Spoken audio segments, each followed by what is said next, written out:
What's up, everyone? Some guy here with another Alliance War video. Season 26, War number 7. We are versing against Halcyon. We faced them several times in the past before. They finished Plat 2 last season. They're usually in Plat 1, I believe. But going on Path 5 here, we have this Dark Hawk on Ebb and Flow Knockdown and Power Drain. I will be using Quake. It's very easy, quick and shake fight. You just gotta knock him down while he's concussed and stunned to shut down the protection. And from there on, it's a very easy, quick and shake fight. Besides Quake, I would say Magneto would probably work just as well.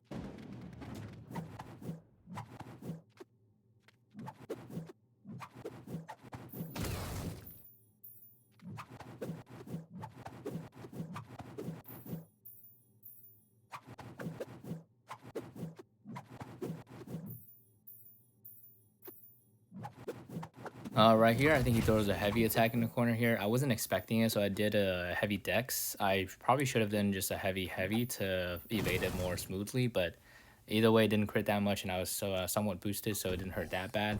It was just a little bit annoying.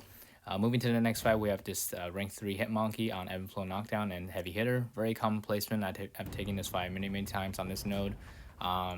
Nick Fury is a pretty good counter in my opinion, just because his SP1 inflicts this orange debuff and it counts as a knockdown, so it can sometimes just shut down the protection node completely. Even if it doesn't, you get the passive Fury, and if it comes back or goes away, you can try again with an SP1. It's pretty safe in my opinion. Most of the time when you fire the SP1, he doesn't really trigger his passive abilities. I think it's due to this orange debuff preventing him possibly. But once you shut down the protection, it's a very simple Nick Fury fight. Even with the protection on, I think you can get this fight down fairly easily, since Hitmonkey doesn't have that big of a health pool, and you can pretty much kill him pretty easily. The one thing about Hitmonkey is you just don't want to get hit by him. He hits really hard, especially with his nunchucks. I think it's guaranteed crits. So his 5-hit combo can be enough a lot of times to kill you. Well, Nick Fury, he can't, but he will possibly push Nick Fury to second life, which is not ideal. Alright, moving to the next fight, we have a rank 3 Doom on Power Snack and Backup Recovery.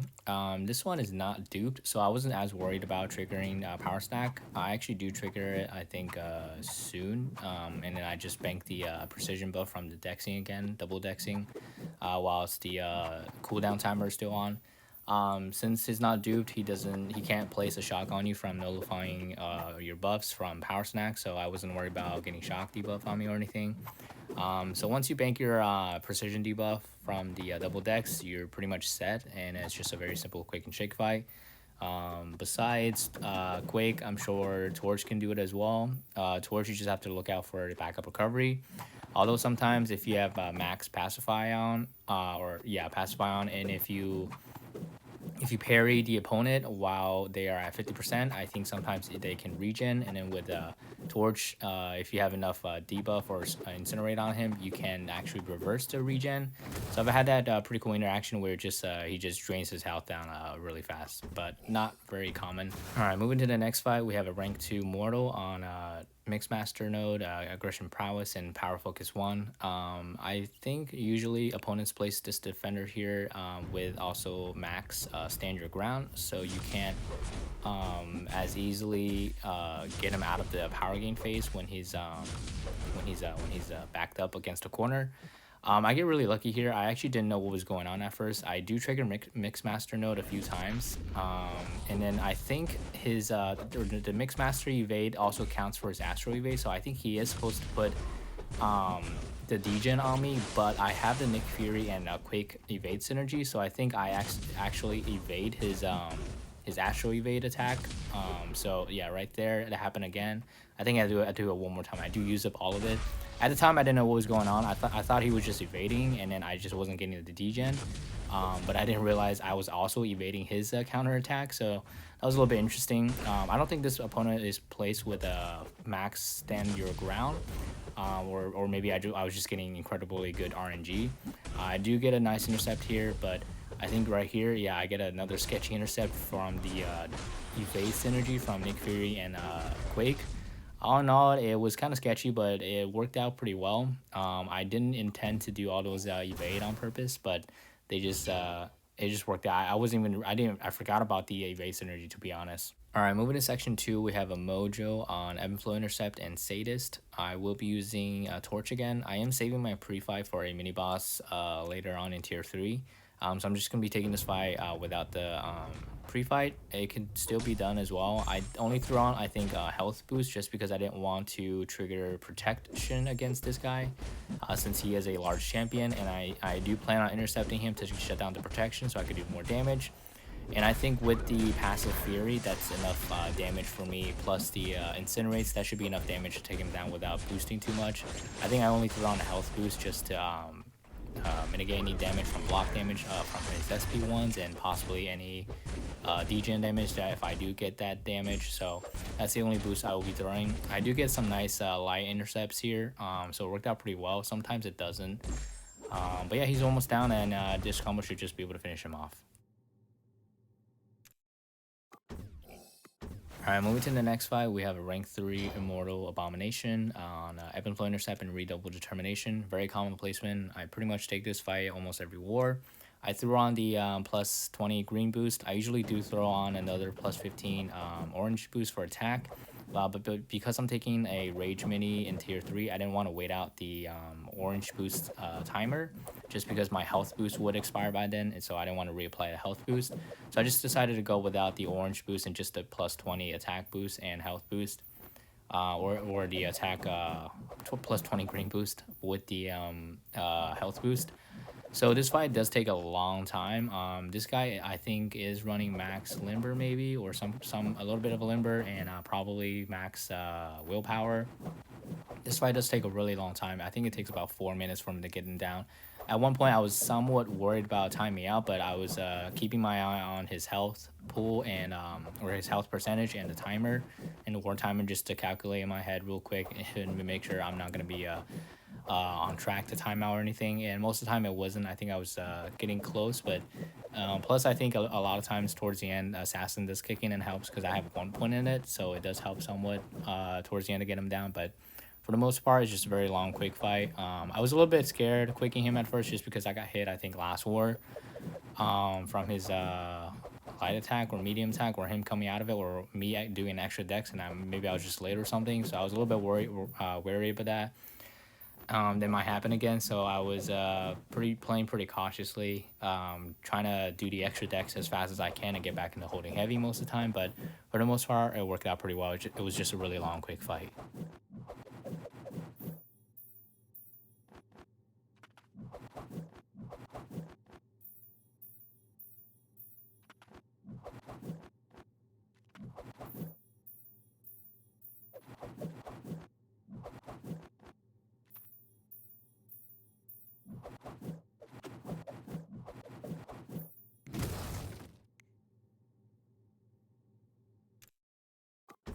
All right, next up we have a rank 3 Void, another very common placement here. I see this guy on this node a lot of times. It's on Ebb and Flow Intercept and Crumbling Armor, as well as Redouble Determination.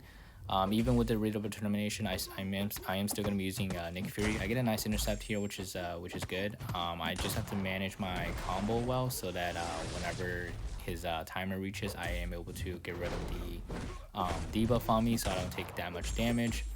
I paid attention to the my passive Fury timer to make sure I don't dash in on him when it was expiring, and it worked out.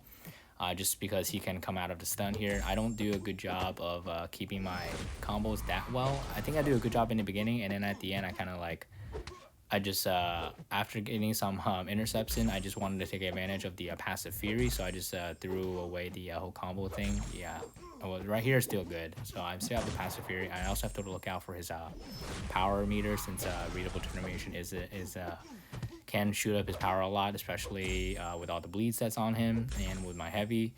I think right here I was too early, and then I didn't get rid of the debuff in time, but I just threw my heavy to get it out of it, and luckily it worked out. And it was also in the passive Fury timer, so get a nice amount of damage in here. I do go for a lot of light intercepts, and it worked out this war. This was also good timing here to get rid of debuffs. This fight went a lot better than my other Void fights against him. It was a lot cleaner in my opinion. I still took a little bit of debuff damage, but not as bad as before. Right here, I just finished my combo, and then I could have thrown the SP3 to be honest, but I don't know why I didn't. I get a nice full dex on his SP1 and punish him for it. So the fight went a lot better than my other Void fights. Moving to the third section here, we have this rank 3 Iron Man Infinity War on Rage. This is where I saved my pre-fight for. I replaced the 20% boost for the 10% green boost just because I didn't want to risk triggering Rage at all. I don't know the calculation. I just don't want to risk it, so I just threw on the smallest boosts that I can. Didn't put on any attack boosts, and the health boost is still there.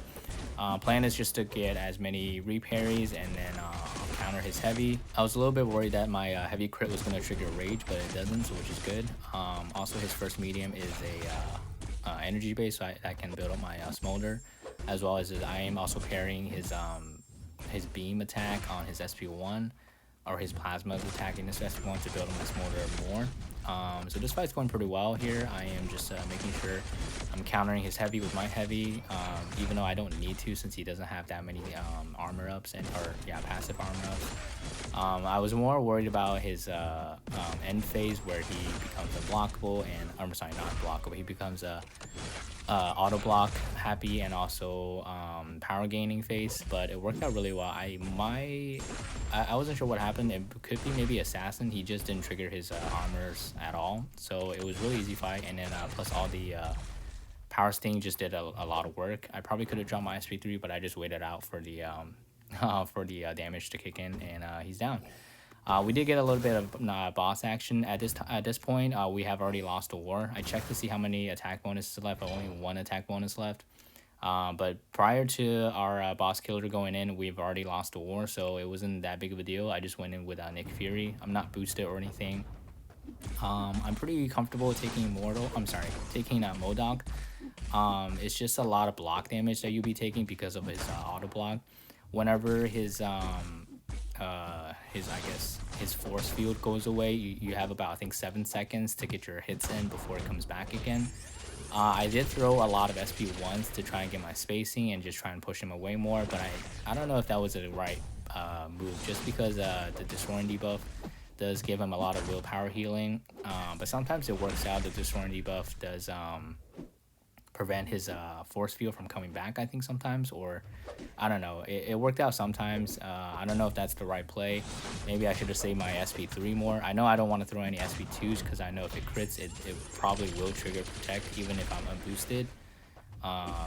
But yeah, it's a fairly simple Nick Fury fight. I don't know actually if Nick Fury is the best counter for him against a boss fight. Maybe mini boss, I usually take him on stun reflection, is a fairly good counter as long as you don't get pushed into your second life, so you won't trigger any protect. But as a boss fight, you do take a lot of block damage, and he just hits a lot harder than the mini bosses. I got lucky there when I finished my combo and he auto blocked it. He didn't punish me for it. So yeah, my health is pretty low. It's lower than his. His is also fairly low. I throw my SP1 to try and get myself some spacing. It's nice that his SP1 does push Nick Fury back more. I'm pretty comfortable with fully dexing his M.O.D.O.K's SP1 in the corner just because I had a lot of practice in Abyss. But yeah, it's just a lot of block damage. I'm sure Nick Fury can do the whole solo, maybe if you boost up a lot of health boost, then yeah, maybe, and if you play well. But yeah, it's a fairly slow and long fight. You just have to be careful with his auto blocks and just have to pay attention to his force field, and then also not trying to get a heavy bite him. His heavy can hurt a lot and place incinerate on you, which you don't want. But other than that, it's a fairly simple Nick Fury fight.